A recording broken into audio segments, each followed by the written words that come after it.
अस्सलाम वालेकुम नाज़रीन, आपका दोस्त और होस्ट जमाल ख्वाजा हाजिर है एक नए एपिसोड के साथ let's talk real estate. Thank you very much again. और मैं बार बार शुक्रिया इसलिए करता हूं क्योंकि आप लोगों के ईमेल्स, आप लोगों के फ़ोन कॉल्स और टेक्स्ट मैसेज से पता चलता है कि आप मेरा प्रोग्राम देख रहे हैं, पसंद कर रहे हैं। आज भी बहुत सारे सवाल आए हैं और बहुत इंटरेस्टिंग सवाल आए हैं। मैं बहुत खुश होता हूं जब लोग मुझे ऐसे सवाल भेजते हैं जिनसे मालूम चलता है कि वो रियल एस्टेट के बारे में सोच रहे हैं, देख रहे हैं, समझ रहे हैं रियल एस्टेट को। It's very encouraging. तो सबसे पहले तो मैं आज बात करूंगा क्योंकि मैंने पिछले एपिसोड में आपसे बात की थी FHA लोन के बारे में। तो बहुत सारे लोगों ने कहा कि व्हाट अबाउट कन्वेंशनल लोन, उनका क्या सिलसिला होता है। तो पहले उसके बारे में बात करेंगे और फिर कोशिश करेंगे 2 से 3 सवाल के जवाब भी दें। तो सबसे पहले कन्वेंशनल लोन के बारे में बताऊं कि कन्वेंशनल लोन जो है वो उन लोगों के लिए बेहतर रहता है जिनका क्रेडिट स्कोर अच्छा है। मेरे हिसाब से 740 प्लस फाइको स्कोर के लिए कन्वेंशनल लोन जो है वो काफी सूटेबल रहता है। कन्वेंशनल लोन का एक सबसे प्रोमिनेंट एडवांटेज जो आपको होता है कि जी अगर आप 20% डाल रहे हैं या 20% से ज्यादा डाल रहे हैं तो conventional loans becomes better comparing to FHA loan, बेहतर रहता है वो।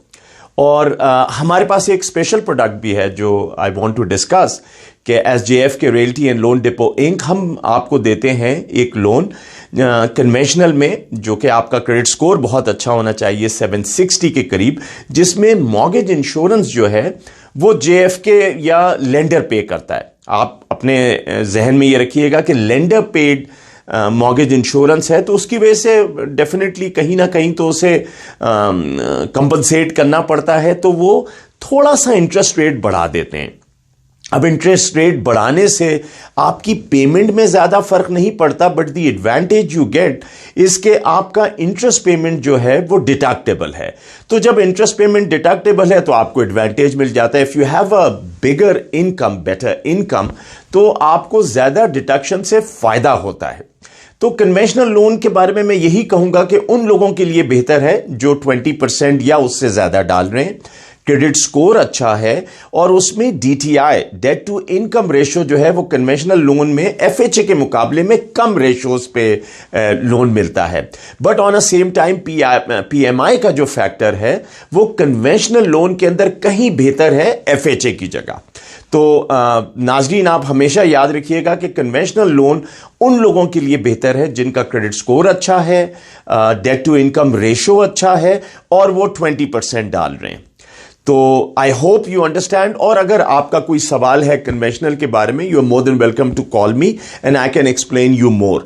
या अगर आप घर खरीदने का सोच रहे हैं तो हम इसको डिस्कस कर सकते हैं कि which loan sits better for your need. क्या FHA आपके लिए बेहतर रहेगा या कन्वेंशनल बेहतर रहेगा। तो उसके लिए मेरा telephone number and email address सामने आ रहा है। Please pick up a phone, write me an email, I am here for that. सवाल के बारे में बताऊं, आज एक बड़ा इंटरेस्टिंग सवाल आया है और मुझे बड़ा अच्छा लगा। उन्होंने मुझसे पूछा है कि जी कितने घर देखने के बाद मैं चूज करूं कि जी ये घर मैं खरीदना चाहता हूं। तो देखिए, सबसे जरूरी चीज ये है कि आप अपनी विश लिस्ट बना लें और आप उसमें लिख लें कि जी मुझे घर के अंदर बिसाइड्स द पेमेंट, एक तो पेमेंट बहुत बड़ा फैक्टर है, लेकिन पेमेंट के अलावा भी मुझे ये चीजें चाहिए। जैसे बहुत सारे लोग हैं जिनके घर में उनके बुजुर्ग थोड़े से एज्ड हो गए, तो वो चाहते हैं कि जी एक कमरा जो है वो नीचे वाले फ्लोर पे हो। अगर 2 स्टोरी मकान भी है मेरा, लेकिन एक कमरा जो है वो नीचे जरूरी होना चाहिए। या इवन गेस्ट के लिए भी कि जी मेरा अगर गेस्ट आए तो वो मेरे पूरे घर में ना घूम रहा हो, लेकिन एक कमरा अलग से हो घर में, और ज्यादातर अगर वो ग्राउंड फ्लोर पे हो तो बेहतर रहता है। तो आप पहले काम करेंगे अपनी विश लिस्ट के ऊपर कि जी मैं कहां पे घर लूं, कौन सा इलाका मेरे लिए बेहतर है, मेरे बच्चों के स्कूलिंग के लिए, या मेरी वाइफ कहां काम करती है या मैं कहां काम करता हूं। तो जरूरी चीज ये नहीं है कि आप कितने घर देखें, जरूरी चीज ये है कि जी आपको क्या चाहिए। ये तो 101% बात पक्की है कि जी एग्जैक्ट जो आपके जहन में आता है वो घर तो मिल नहीं सकता, लेकिन यह है कि कुछ कॉम्प्रोमाइज कर लेते हैं। बहुत ज्यादा कॉम्प्रोमाइज भी करना अच्छा नहीं है, क्योंकि एक इतनी बड़ी पेमेंट की रिस्पॉन्सिबिलिटी आप ले रहे हैं। ये घर है जिसमें आप 4 से 5 साल रहेंगे या मे बी मोर, तो आप बहुत सारी चीजों में कॉम्प्रोमाइज नहीं कर सकते, बट मिनिमम जैसे एक कमरा हो गया या लॉट साइज हो गया, या कभी कभी थोड़ी सी लोकेशन भी हो गई।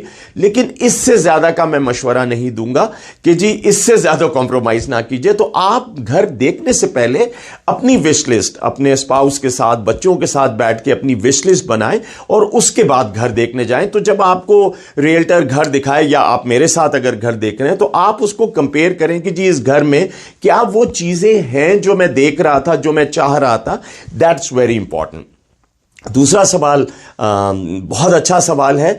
उन्होंने कहा जी जब मैं ऑफर लिखता हूं तो मैं कंटिजेंसीज के बारे में क्या डिस्कस करूं अपने रियल्टर के साथ।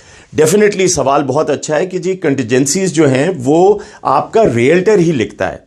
जैसे आप जानते ही हैं 3 कंटिजेंसी जो बहुत इंपॉर्टेंट कंटिजेंसीज होती हैं। Number 1 home inspection, number 2 appraisal contingency and number 3 loan contingency. लेकिन जाहिर बात है क्योंकि आप भी इस कॉन्ट्रैक्ट के लिखने में रिस्पॉन्सिबिलिटी आपकी है, तो मैं ज्यादातर देखता हूं जो हालात आजकल चल रहे हैं, क्योंकि लेंडर भी बहुत बिजी हैं आजकल, तो कम से कम 10 डेज जो हैं वो होम इंस्पेक्शन की कंटिजेंसी होनी चाहिए। 1 से 2 दिन लगते हैं एस्क्रो खुलने के बाद आपको होम इंस्पेक्टर को ढूंढने के लिए, और उसे भी 1 दिन चाहिए, 2 दिन चाहिए आपके साथ टाइम मैच करने के लिए कि आप भी अवेलेबल हो। दूसरी बात यह भी जहन में रखिएगा कि आप भी अवेलेबल हो, आप भी, दिस इज द टाइम जब आप घर को अच्छी तरह जाके देखते हैं, महसूस करते हैं, उसमें जो भी है, कितने दूर है, कितने करीब है, ग्रोसरी स्टोर कहां है, स्कूल कहां, ये सारी चीजें आपने उस वक्त ही वैल्यूएट करनी है जब आप होम इंस्पेक्शन पे हैं। पड़ोसी कौन है, साथ में कौन है, कोई ऐसी गैर चीज तो नहीं है जो इसमें आप कंफर्टेबल नहीं है, तो दिस इज योर टाइम। तो मैं समझता हूं कि 10 डेज होम इंस्पेक्शन के लिए is a good number of days. Second contingency of course appraisal. Appraisal contingency जो है ये आप अपने डेफिनेटली लोन ऑफिसर से, अगर मैं आपका लोन ऑफिसर हूं तो जब भी ये कॉन्ट्रैक्ट लिखा जा रहा है आप मुझसे डिस्कस करेंगे कि Jamal how much time do we really need for the appraisal.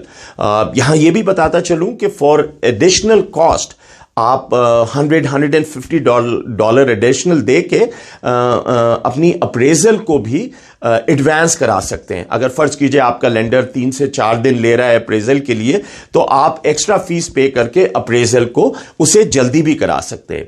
Typically, I feel 17 days of loan appraisal contingency is a good number of days. Again, I'll repeat it. 17 days would be a good number of days to get the appraisal contingency.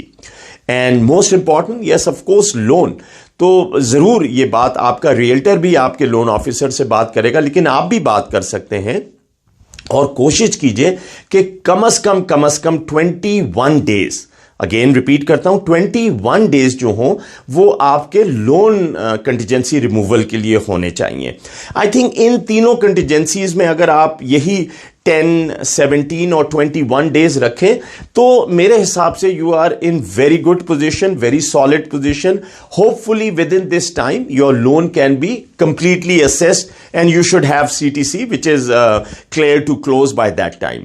I hope you like this episode. और मैं और भी बहुत सारे सवाल हैं, लेकिन obviously time is limited, तो उसके लिए मैं चाहता हूं कि आज यही 3 सवालों पे बात करें। फिर रिपीट करता हूं कि जी अगर आपने अभी तक घर नहीं लिया और खास तौर पे अपना प्राइमरी घर नहीं लिया, तो प्लीज कांटेक्ट कीजिए for your investment properties, your primary residence और any other need of real estate and loans. Please contact us. My email address and telephone number is here. और keep on watching let's talk real estate.